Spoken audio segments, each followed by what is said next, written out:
So what's the deal with all this NIL drama?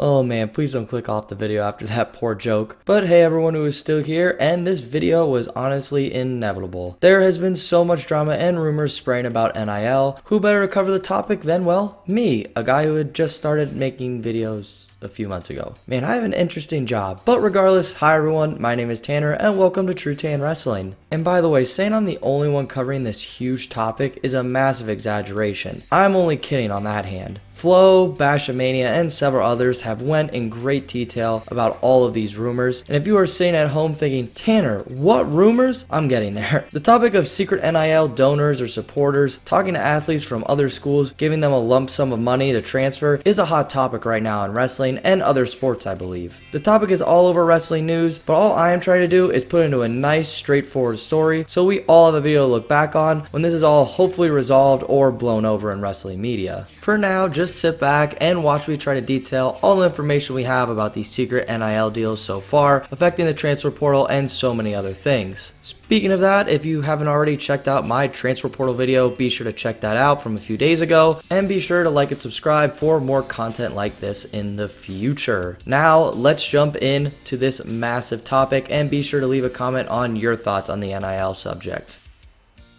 So around July time last year, NIL started getting approved in several states for universities to approve of. This was a huge deal and win for college athletics as a whole. For those who do not know what NIL stands for, it stands for name, image, and likeness, and allows NCAA athletes to make money off of advertising and other functions for a business. For example, I remember RBY got an NIL deal for a wing company, so they paid him to use his image. The idea is to boost sales for that exact business. For decades, people have been arguing for college athletes to be able to get paid, and they would get in trouble for a simple autograph if they got paid for it. Or if a business supported them, like take the NCAA games for example, where athletes would see zero profits. I remember that caused a huge debate too. Now these athletes can finally get paid, and if you are a fan of my channel, you know I love this because I love when they make NCAA athletics super professional. And NIL pushes it towards that professionalism. If ESPN can get more broadcast views than an NFL game, then athletes should definitely be able to get some of that sponsorship money. However, if you are thinking they are getting paid to wrestle, that is where you would be wrong. These NIL deals cannot sponsor you to wrestle. For example, you could not go to a tournament or a specific university because the brand wants you to go there. I think you all see where I'm going with this. Before I go any further though, like I said before, NIL in my overall opinion is great. Like athletes on full rides still need a job to pay for other expenses like food if they live in a house or apartment. Plus guys on full rides probably could easily make some NIL money to cover that. Especially in close-knit communities like Iowa City where everybody loves wrestling, there were definitely some local shop owners that ate up NIL deals and got Spencer Lee to help out their business or something like that, I can only assume. I also saw Rudis gave some athletes some deals along with the WWE, so there's some big wrestling names supporting these athletes with NIL deals, and overall what I'm trying to say is there's huge opportunities where you're going to wrestle to get these deals, especially with the big schools. However, what seems like completely out of the blue, NIL is suddenly and supposedly getting abused heavily. Now, from this point on,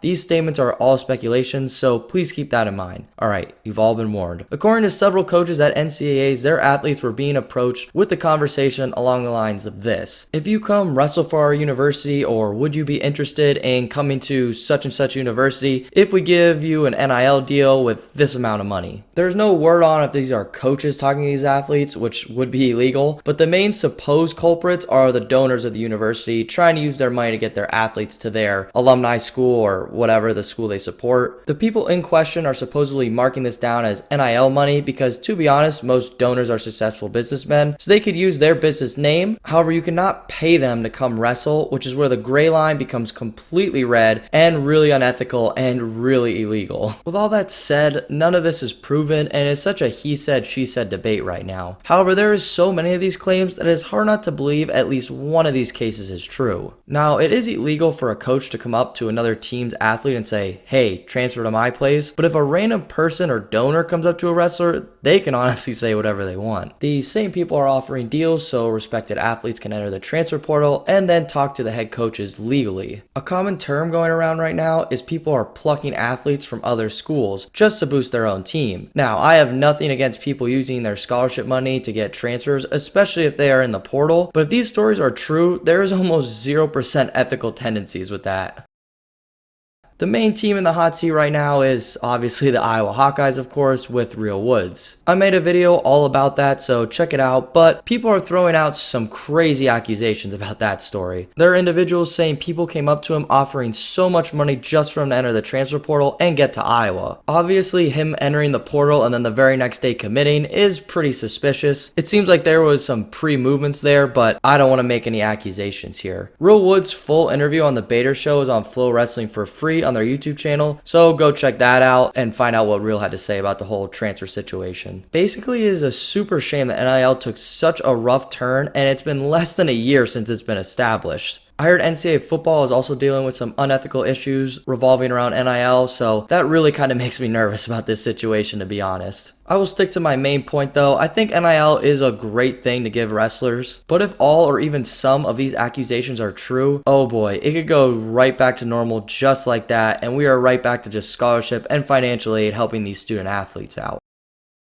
Some other points I'll leave you guys with. If these are donors paying these kids, then it will for sure not help the money going to RTC funding for our senior level guys. Most of that money is from donors and fundraising, of course, to give wrestlers full-time salaries, but if one major donor is just going to do shady NIL deals, that can significantly hurt the RTC funding in the long run. Also, if you are wondering why aren't all these deals public, well, that statement's sort of true to an extent, I guess. Now, there's a social media post where we obviously see these athletes have these deals. That's very common, but not all athletes have social media, and some businesses don't even want you to post on social media. That might seem weird, but that's just how it is sometimes. Just because it's an NIL deal does not mean you have to post all about it, doesn't mean you have to be in advertisements. It could be as simple as just coming to their restaurant and eating food. Now, I know most real brands aren't going to do that, but that's just what I'm saying. That's how simple you can make this. I worked for a sponsorship tracking company for a while, and professional organizations don't even have to post their sponsors publicly. They'll show them on billboards and the such, of course, but they don't need public records besides, well, the income statements, but I don't think most wrestling coaches are going to be able to snag a kid's tax forms. Well, everyone, I am sure this situation will continue to evolve or, well, maybe blow over, but